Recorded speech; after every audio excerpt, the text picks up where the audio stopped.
చూడండి, ఇది MPP school చాలా బాగుంది కదా. ఇలాంటి స్కూల్ నేను ఎక్కడ కూడా చూడలేదు. ఈ స్కూల్ చాలా మీరు బాగుంది. రెండా? నువ్వు ఒకటి. నువ్వు నీ పేరు లక్ష్మణు.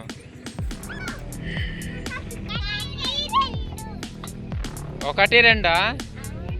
బాగా చదువుతున్నారా లేదా? మరి నిజం చెప్పండి.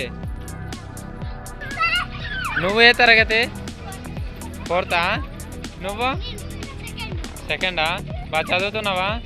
ఈ స్కూల్ ఎవరు కట్టించారంటే దివిస్ ల్యాబొరేటరీస్ వాళ్ళు కట్టించారు. నాకైతే చాలా బాగా నచ్చింది. ఆటలు ఆడుకోవడానికి కూడా బాగుంది. ఈ స్కూల్ పిల్లలు కూడా చాలా బాగా ఆడుకుంటున్నారు. ఈ స్కూల్ రౌండ్ గా కంచి వేసి ఉన్నారు. రోడ్ వైపు వెళ్లకుండా ఉండటానికి కూడా చాలా బాగుంది. ఈ బెంచ్లు కూడా చాలా బాగుంది. ఇది ఎక్కడ? అల్లూరు జిల్లా అరకువేలి మండలం సుంకరమెట్ట పంచాయతీ కే బొడ్డపట్టు గ్రామంలో. ఈ వీడియో చూసిన వాళ్ళు లైక్, షేర్, కామెంట్. నా ఛానల్ ని మీరు సబ్స్క్రైబ్ చేయండి.